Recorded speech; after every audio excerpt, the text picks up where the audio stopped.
नमस्कार साथियों, ज्ञान विद्या यूट्यूब चैनल में आपका हार्दिक स्वागत है, अभिनंदन है। मैं आनंद पाल सिंह चौधा। आज हम बात करेंगे जो हमारी सीरीज चल रही है शारीरिक रोगों की। तो हमने पहले इसके अंदर जो अस्थमा है इन रोगों के ऊपर पढ़ा। आज हम पढ़ेंगे हमारी जो एलर्जी होती है उस एलर्जी के बारे में पढ़ेंगे। एलर्जी क्या है और किस प्रकार से इसकी चिकित्सा कर सकते हैं, क्या इसके लक्षण हैं, क्योंकि डायग्नोस करने के लिए आपको उसके लक्षणों के बारे में जानकारी होना जरूरी है। शुरू करते हैं। प्रतिक्रिया की तीव्रता के अनुसार मनुष्यों की अधिदृश्यता तात्कालिक और विलंबित दो प्रकार की होती है। जो एलर्जी है वो दो प्रकार की। तात्कालिक प्रकार में जो पहला प्रकार बता रखा है तात्कालिक प्रकार, उसमें उद्दीप्त करने वाले कारकों फैक्टर्स के संपर्क में आने की कुछ ही क्षणों बाद प्रतिक्रिया होने लगती है। अर्थात जिस चीज से एलर्जी होती है उसके संपर्क में आने से कुछ ही देर बाद उसके असर हमें दिखाई देने लग जाते हैं। वो होता है तात्कालिक प्रतिक्रिया। सीरम में बहते हुए प्रतिजीव अर्थात जो एंटीबॉडीज होते हैं जो सीरम में बहते हैं वो भी दिखाई दे सकते हैं। यह क्रिया संभवतः हिस्टामाइन नामक पदार्थ के बनने से होती है। दूसरा है विलंबित प्रकार। पहला हो गया तात्कालिक, दूसरा है विलंबित। जैसे नाम से पता है कि काफी समय बाद असर दिखाई देता है। इसमें बताया कि विलंबित प्रकार में प्रतिक्रिया विलंब से होती है। प्रतिजीव सीरम में दर्शाए नहीं जा सकते। जो सीरम है उसमें एंटीबॉडीज नहीं दिखाए जा सकते। इन प्रक्रियाओं में कोशिकाओं की हानि पहुंचती है। कोशिकाओं को हानि पहुंचाती है क्रिया, और हिस्टामाइन उत्पन्न होने से उसका संबंध नहीं होता है। विलंबित प्रकार की अत्यवस्था संस्पर्श त्वचा अर्थात छूत से उत्पन्न जो त्वचा पर खाज, खुजली, अन्य जो एलर्जी है वो जैसे तपेदिक जैसे रोगों में होते हैं। जो छुआछूत के जो रोग हैं वो विलंबित प्रकार हो सकते हैं। तो पहला जो हमारा एलर्जी का प्रकार था वो था तात्कालिक। दूसरा है विलंबित।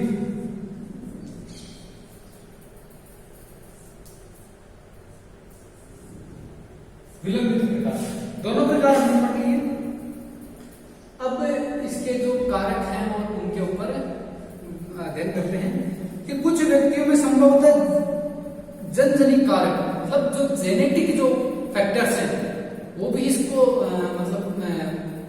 इस रोग के कारण रहते हैं। फैक्टर्स के फलस्वरूप कई प्रोटीन पदार्थों के प्रति अधिहर्षता होती है। इस प्रकार की अधिहर्षता एटोपिक कहलाती है। जो जेनेटिक मतलब आपका अनुवांशिकता से जो आपको एलर्जी मिल रही है वो आपकी जनजनिक कारक जिसको कह सकते हैं अपन, और ये अधिहर्षता एटोपिक कहलाती है। इसको दूसरा नाम से एटोपिक भी कह सकते हैं। जिसके एटोपी के कारण है परागजव अर्थात जो हाई जो फीवर होता है वो, और दमा जैसे रोग भी होते हैं। सभी एंजाइम एलर्जी उत्पन्न करने वाले होते हैं क्योंकि इनमें प्रोटीन होते हैं। जो एंजाइम्स हैं वो एलर्जी उत्पन्न करने का भी कार्य करते हैं क्योंकि उसके अंदर प्रोटीन पाया जाता है। परंतु सामान्यतः उनसे एलर्जी तभी उत्पन्न होती है जब वे सांस लेते समय धूल के रूप में शरीर में प्रवेश करते हैं। सांस लेते समय कोई ऐसा कण जो आपके शरीर में प्रवेश कर जाता है जिससे आपको सांस लेने में तकलीफ होता है, इन कणों को एलर्जन भी कहा जाता है। एलर्जन कण अर्थात जिन कणों के शरीर में प्रवेश होने से शरीर में एलर्जी बनती है उसी को एलर्जन कण कहा जाता है। ठीक है। अब हमारा जो रहेगा टॉपिक वो है साइनोसाइटिस।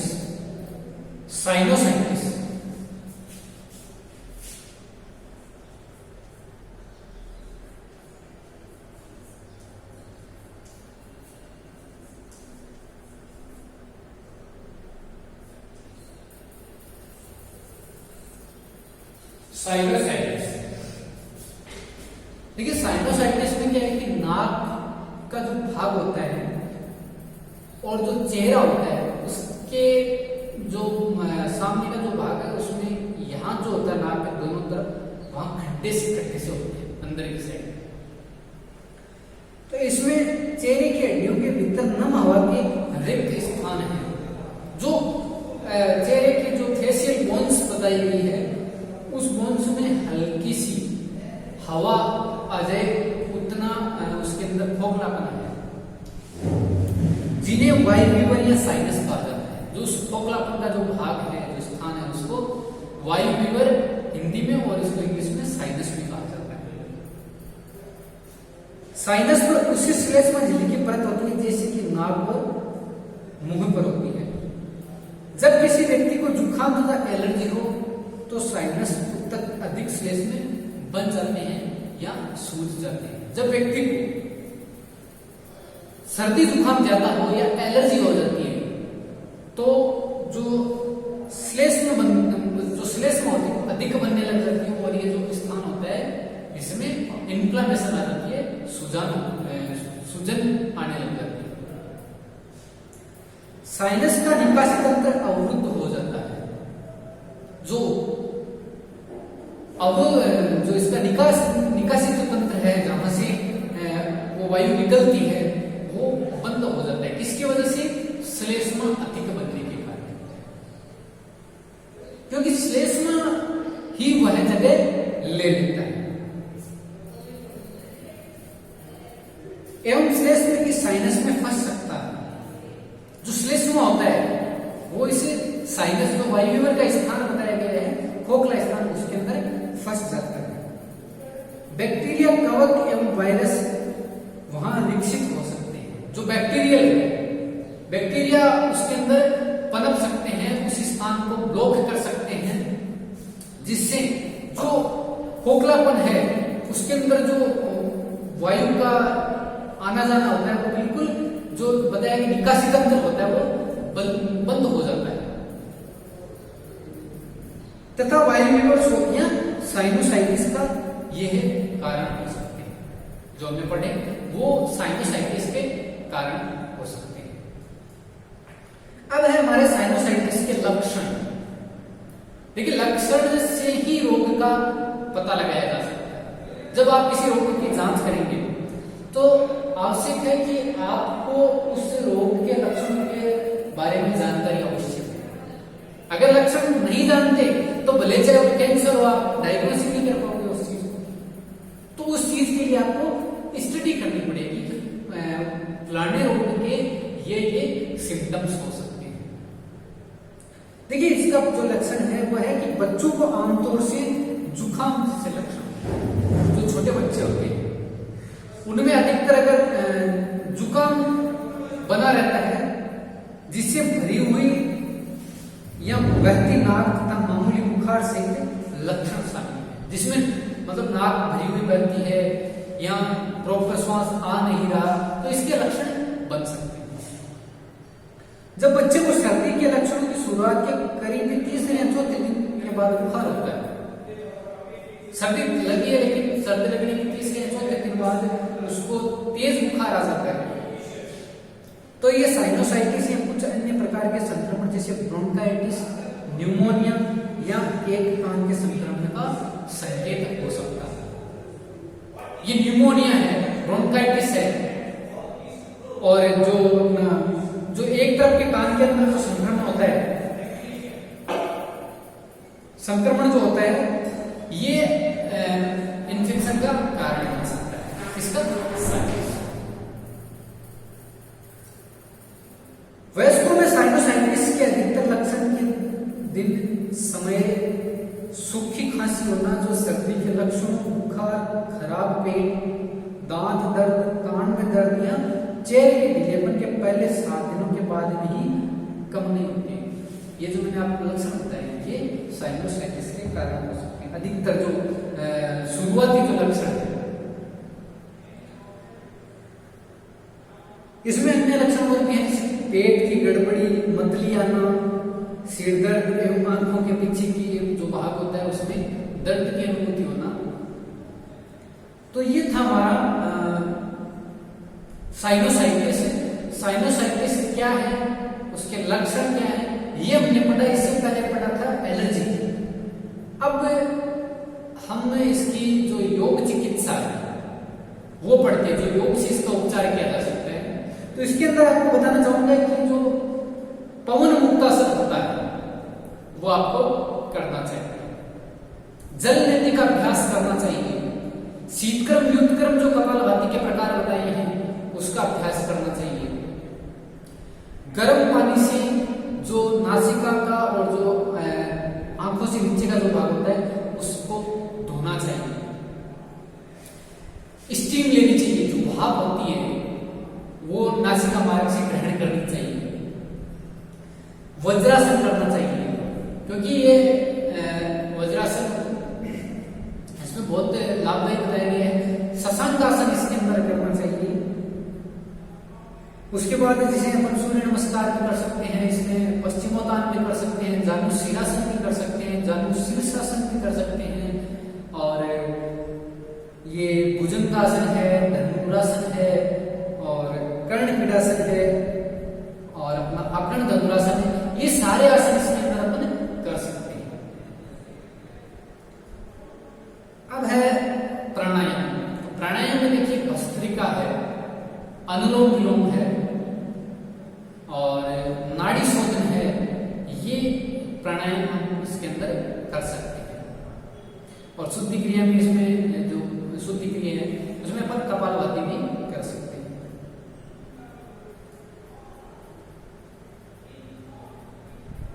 और जो षटक्रिय हैं, जो जलनेति और ये सब है, तो इसमें जब जलनेति अपने को करनी है तो ऐसे मान के चलिए जब हमें बुखार नहीं हो तब जो जलनेति की जाती है वो और ज्यादा बेनिफिशियल रहती है। योग निद्रा, इस रोग का प्रमुख कारण तनाव है। जो साइनोसाइटिस है इसका प्रमुख कारण तनाव है, और तनाव को दूर करने के लिए योग निद्रा अपन व्यक्ति को करवा सकते हैं।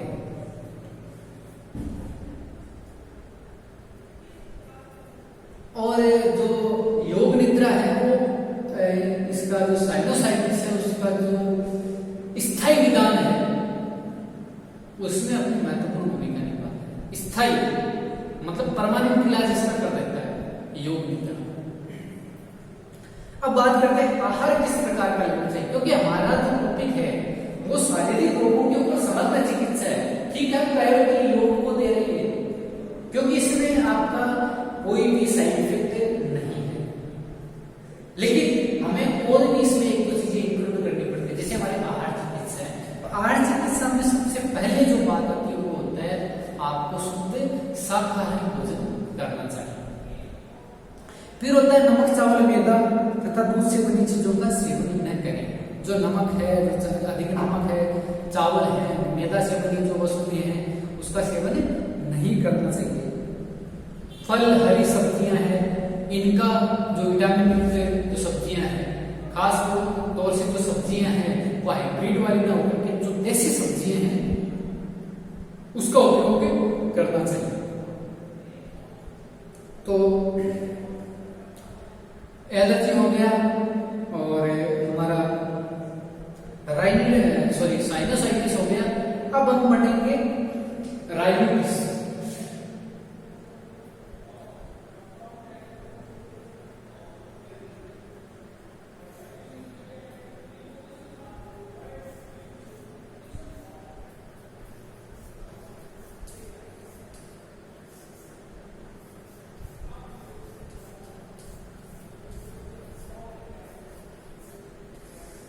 Allergy rhinitis. एलर्जी जो राइनाइटिस है उसको अपन पराग जगर का भी नाम दे सकते हैं। पराग जगर, अगर कोई पदार्थ सांस लेने के दौरान हमारे नाक के मार्ग से शरीर में प्रवेश कर जाता है तो ऐसी स्थिति में नाक में होने वाली एलर्जी को एलर्जी राइनाइटिस कहते हैं। ऐसा कोई पदार्थ, ऐसा कोई भी कण जो श्वास लेते समय नाक के मार्ग से हमारे शरीर में पहुंचता है, उसी के कारण हमारे नासिका मार्ग में जो एलर्जी होती है उसको एलर्जी राइनाइटिस कहा जाता है। सरल परिभाषा है। यह एक आम स्थिति है जो दुनिया की 10 से 30% आबादी झेलती है। जो 30% जो लोग हैं उसको ये प्रॉब्लम रहती ही रहती है। ठीक है।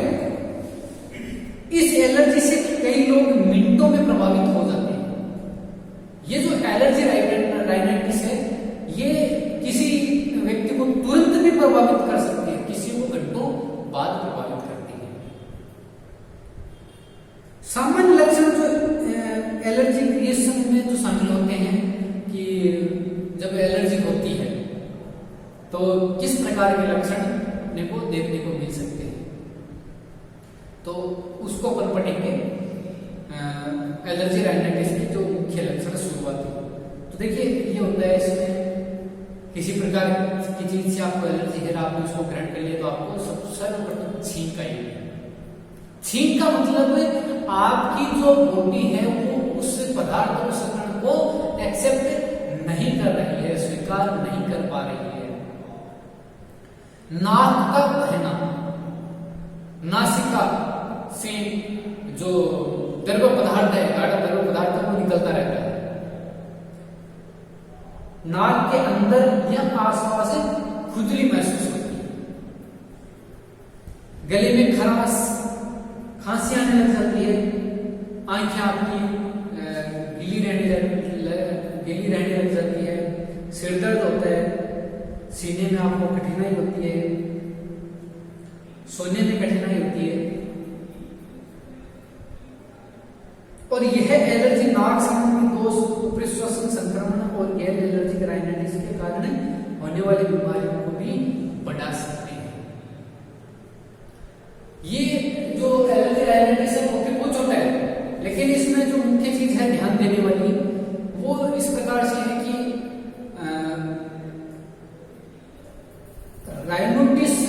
राइनाइटिस और जो साइनस है, साइनस एक अलग चीज है और राइनाइटिस और एलर्जी वो किसी भी चीज से हो सकती है। कोई भी ऐसा मतलब इन्फेक्शन वाला कोई भी ऐसा कण हो सकता है, कोई भी ऐसी चीज जो आपकी बॉडी उसको एक्सेप्ट नहीं कर रही। जरूरी नहीं है कि आपकी जो बॉडी है वो एक्सेप्ट नहीं करेगी, हो सकता है वो दूसरी की बॉडी एक्सेप्ट करती है।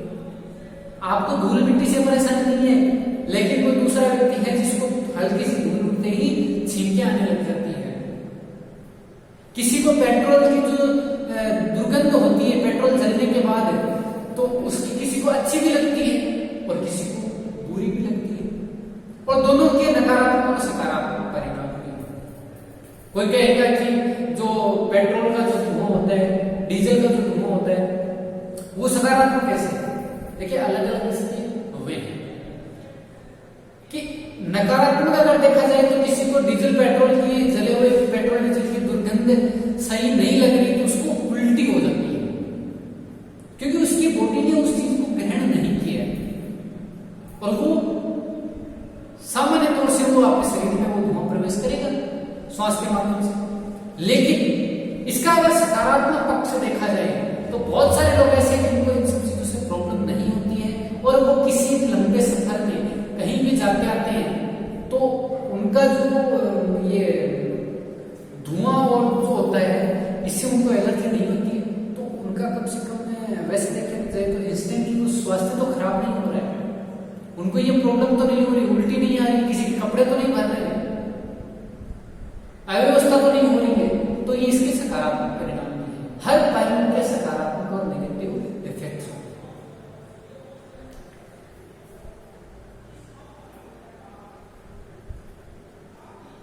अब देखिए एलर्जी राइनाइटिस है, उसकी जो योग चिकित्सा है वो साइनस और इन सबसे सिमिलर है। इसमें आप जो एलर्जी राइनाइटिस है उसके अंदर सर्वप्रथम जो उपचार बताया गया है वो बचाव उपचार है। अगर आप किसी ऐसे एरिया में दस्त वाले में या कहीं आप बाहर जा रहे हैं, आजकल जो चल रहा है। देखो एक चीज है कि प्रकृति हमें बहुत कुछ सिखा देती है, हमसे बहुत कम लेती है लेकिन हमें देती बहुत कुछ है। और हम प्रकृति से भले सीखना चाहिए या नहीं चाहिए, प्रकृति अपने आप हमें सिखा देती है। जैसे आजकल ये कोविड-19 चल रहा है, ये महामारी, तो इसके अंदर जो मास्क पहन रहे हैं वो मास्क सुरक्षा के हिसाब से पहन रहे हैं, लेकिन इसके बहुत ज्यादा बेनिफिट है। जरूरी नहीं कि इससे कोरोना नहीं होगा, नहीं, इसका और भी इफेक्ट यह है कि जब आप मास्क लगाएंगे तो अंदर जो वातावरण के अंदर धूल के जो कण थे और जो धुआं था, इधर उधर का जो प्रदूषण था, वो बाई ब्रीथ आपके शरीर में प्रवेश नहीं करेगा, श्वास के माध्यम से नहीं जाएगा आपके शरीर में, तो नई नई बीमारियां नहीं पनपेगी। तो सबसे पहले जो एलर्जी राइनाइटिस को कम करने का या इससे जो बचाव करना है, उसके लिए सबसे अच्छा है आप मुंह के ऊपर कपड़ा बांधो। कपड़ा मैं इसलिए कह रहा हूं कि आप कई ऐसी जगह है जहां आपको मतलब मास्क वगैरह ये सब चीजें अवेलेबल नहीं हो सकती, तो आपको जनरली कोई साधारण कपड़ा मिल सकता है, उससे आप अपना फेस प्लस जो नासिका का जो भाग उसको अच्छे से कवर कीजिए। दूसरा जलने का अभ्यास कीजिए, सूर्य नमस्कार इसमें कीजिए, पश्चिमोत्तान कीजिए, और अपना जो पेट और जो श्वास की क्रियाएं बताई गई है, इन सब चीजों को करने से आपका जो एलर्जी राइनाइटिस है वो धीरे धीरे धीरे धीरे खत्म होने लग जाता है। तो ये हमारी एलर्जी से रिलेटेड प्रॉब्लम थी, एलर्जी राइनाइटिस। हमारा पहला टॉपिक था साइनोसाइटिस, एलर्जी में थोड़ा बहुत पढ़ लिया इस प्रकार से। अब हम आगे दूसरे रोग के ऊपर चर्चा करेंगे। आज के लिए धन्यवाद, और अगले लेक्चर में किसी अन्य टॉपिक के साथ में